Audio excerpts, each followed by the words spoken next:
ఇక హైదరాబాద్లో విద్యుత్ స్తంభాలపై ఉన్న కేబుల్ వైర్లను కట్ చేస్తూ ఉన్నారు సార్. దీంతో చాలా ప్రాంతాల్లో ఇంటర్నెట్ ఆగిపోయింది. చాలా ఏరియాస్లో అయితే 3 వారాలైనా ఇంకా కూడా ఇంటర్నెట్ని పునరుద్ధరించిన పరిస్థితి.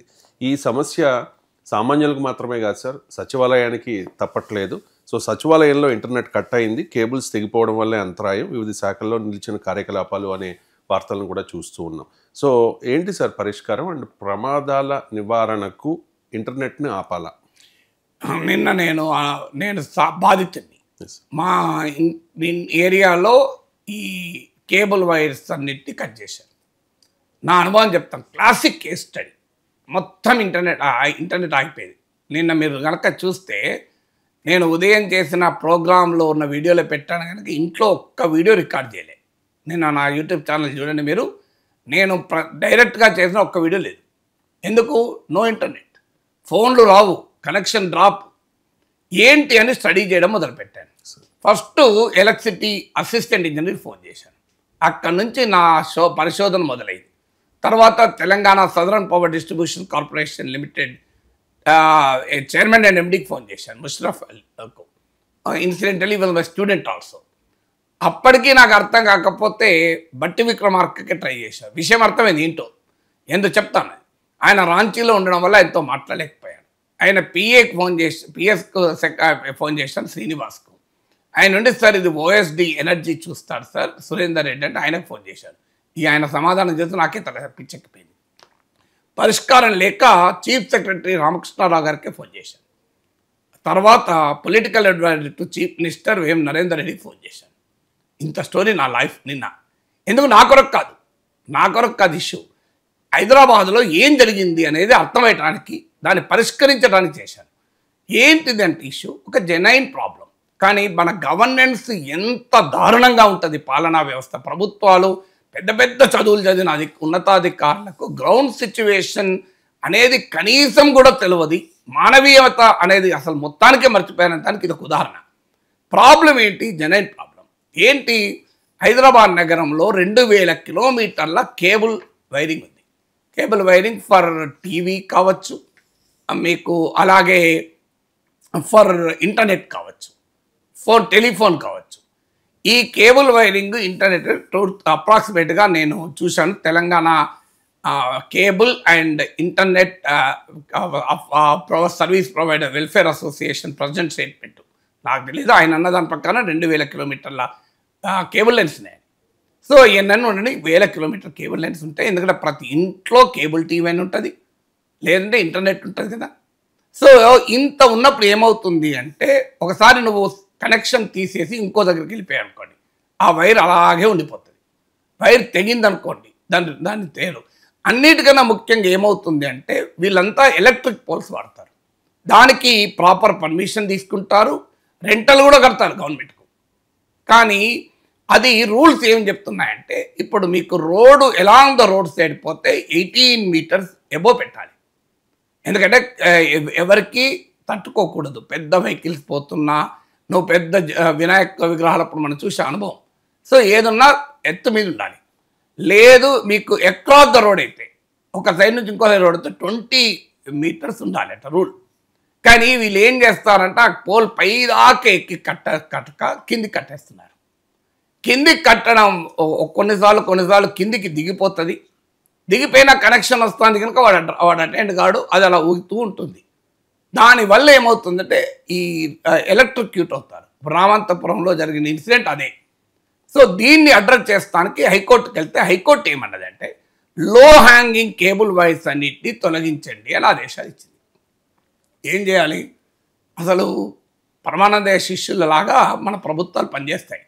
వెనకడికి ఒకతనట, నేను హరికథ వినటానికి పోతున్నారా, తలుపు జాగ్రత్త అని ఒక దుకాణదారుడు గుమస్తాకి చెప్పి వెళ్ళిపోయాడట. తలుపు జాగ్రత్త అంటే ఏంటిది? డోర్ దగ్గర పెట్టుకోరా జాగ్రత్తగా. వాడు ఏం చేశాడు, ఒక గంట తర్వాత వాడు హరికథ వినటానికి పోయి తలుపు పట్టుకొని పోయాడట. తలుపు తీసి ఆ తలుపు పట్టుకొని పోయాడట. ఏందయ్యా నువ్వు ఏంట్రా దుకాణం మూసారా అంటే, మీరే చెప్పిండ్రు కదా షావుకారు, తలుపు జాగ్రత్త, అందుకే తలుపు తీసుకొని వచ్చినాడట. ఇది మన ప్రభుత్వాలు పనిచేసే వ్యవస్థ. ఏం చేశారు వీళ్ళు? ప్రాబ్లం జనై 100% కరెక్ట్. కానీ ఎవరిని పనిష్ చేయాలి? కేబుల్ ప్రొవైడర్లను పనిష్ చేయాలి, ఇంటర్నెట్ సర్వీస్ ప్రొవైడర్లు పనిష్ చేయాలి. వీళ్ళు ఎవరిని పనిష్ చేశారు? ప్రజలు పనిష్ చేశారు. సచివాలయం పనిచేయడం కాదు, నిన్న మొత్తం వర్క్ ఫ్రమ్ హోమ్ డిస్టర్బ్ అయిపోయింది. గత కొన్ని రోజులుగా నడుస్తుంది ఇది. నేను నాకేం అనుభవం నాకు వచ్చే వరకు నాకే తెలియదు. ఎందుకంటే మన పత్రికల్లో, మన టీవీల్లో ఈ డిబేట్లు ఉండవు కదా. రోజు మన రాజకీయ గొడవే కదా మనం వచ్చా, ఇంకా వేరేది ఏముంటుంది మనకు. సో అందువల్ల నాకు కూడా తెలియదు. సో నాకు అనుభవించిన తర్వాత తెలిసింది ఇది చాలా నెలలుగా 1.5 yearsగా హైదరాబాద్లో నడుస్తుంది తతంగం. ఏం చేస్తున్నారంటే తెలివిగా హిమాయత్ నగర్లో ఇవాళ కట్ చేస్తే ఆ హిమాయత్ నగర్ ప్రాంతంలో తెలుస్తుంది. ఒక వారం రోజుల తర్వాత నారాయణగూడ వైపు పక్కనే కట్ చేస్తారు. అప్పుడు వాళ్ళకి తెలుస్తుంది. అందరూ ఏమనుకుంటున్నారంటే మా ప్రాబ్లమే అనుకుంటున్నారు, ఏదో మాకు ఏదో సమస్య వచ్చిందని. ఇది మొత్తం హైదరాబాద్ నగర ప్రజల ప్రాబ్లం అనుకోవడం లేదు, తమ ప్రాబ్లం అనుకొని అడ్జస్ట్ అవుతున్నారు.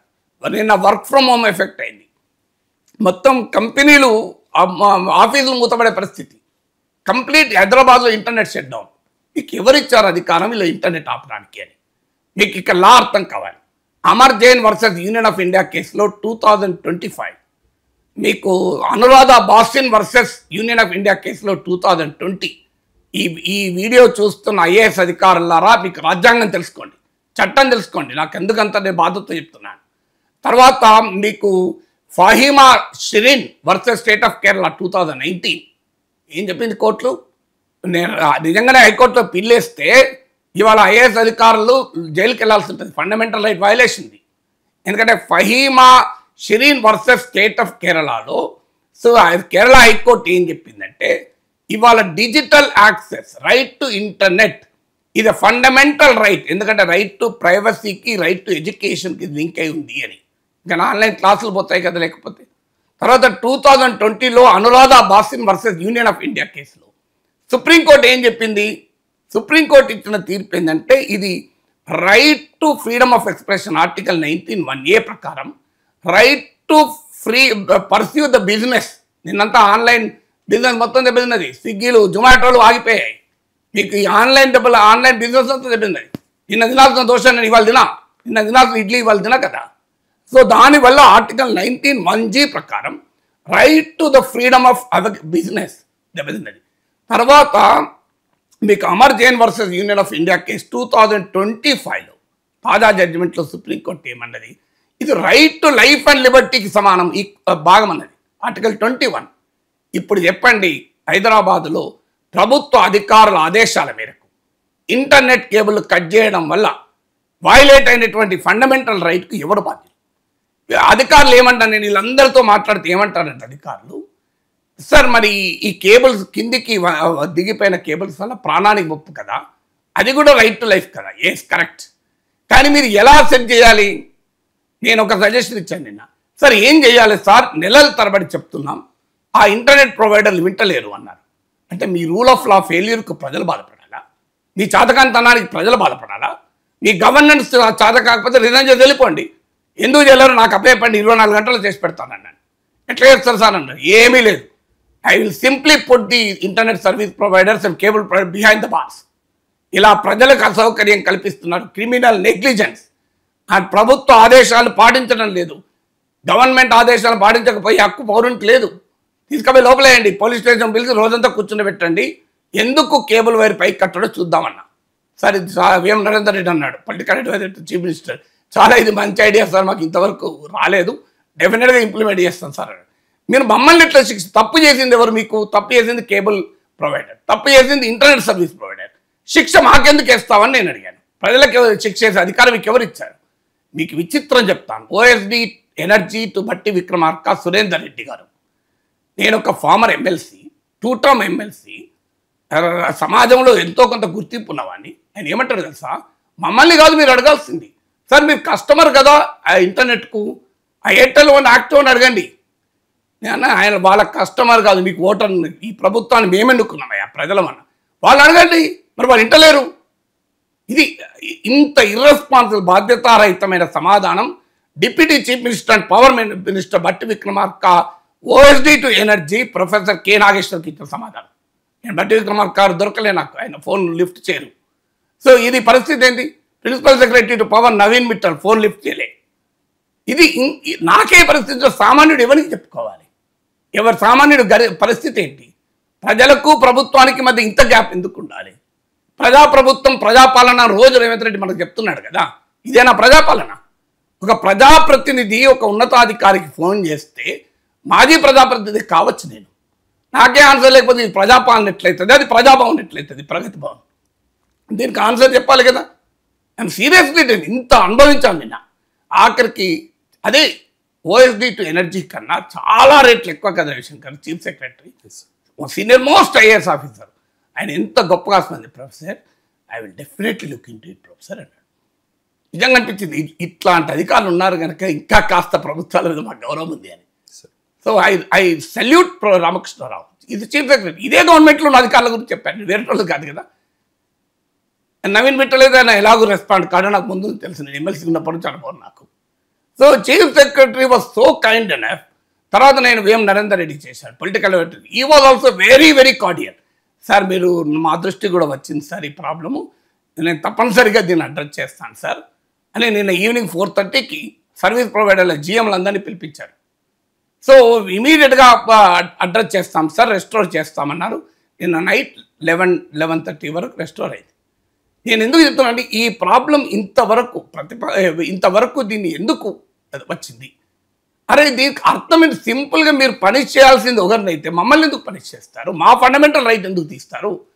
మీరు ఇంటర్నెట్, నేను అన్నాను ఎవరైనా వినకపోతే ఆ cable service provider licence cancel చేయండి, వాళ్ళ internet service provider licence cancel చేయండి, ప్రభుత్వం వాటిని జప్తు చేయండి, వాళ్ళ ఆఫీసులు క్లోజ్ చేయండి.